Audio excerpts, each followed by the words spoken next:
Baghdad की जादुई मस्जिद। कदीम बगदाद के दिल में एक शानदार मस्जिद खड़ी थी जिसके बुलंद मीनार और चमकते गुंबद थे।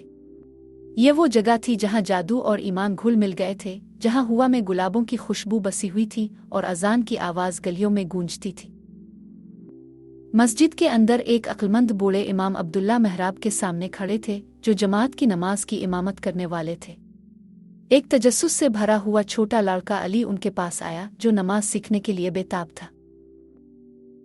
इमाम अब्दुल्ला, मुझे नमाज पढ़ना सिखाएं, अली ने शौक से चमकते हुए आंखों से पूछा। इमाम अब्दुल्ला मुस्कराए, अच्छा मेरे छोटे दोस्त, मैं तुम्हें नमाज के मराहिल सिखाऊंगा, लेकिन पहले हम खुद को तैयार करें। पहला मरहला, वुज़ू। इमाम अब्दुल्ला अली को एक चमकते हुए फवारे के पास ले गए, जहां उन्होंने मिलकर वुज़ू किया।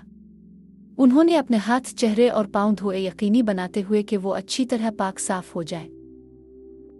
याद रखो अली, इमाम अब्दुल्ला ने कहा, नमाज से पहले वुज़ू ज़रूरी है। ये हमारे जिस्म और रूह को पाक करता है।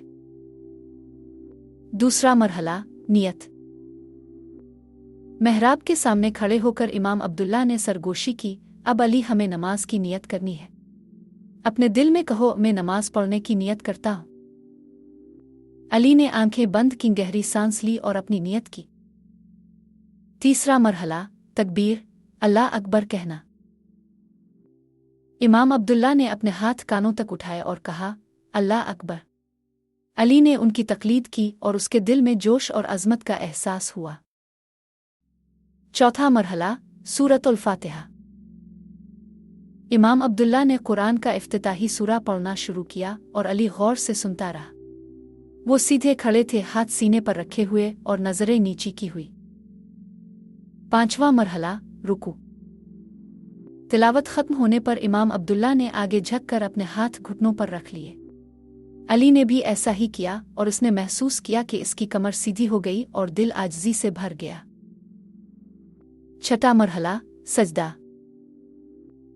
इमाम अब्दुल्ला ने आहिस्तगी से अपना माथा जमीन पर रख दिया और अली ने भी ऐसा ही किया। वो लम्हे भर के लिए सजदे में रहे और उन्हें महसूस हुआ कि गुनाहों का बोझ हल्का हो रहा है। सातवां मरहला, तशहुद, बैठना। जब वो बैठे तो इमाम अब्दुल्ला ने अपना दायां हाथ दाएं घुटने पर और बायां हाथ बाएं घुटने पर रखा। अली ने उनकी नकल की और उस पर सुकून तारी हो गया। आठवां मरहला, सलाम।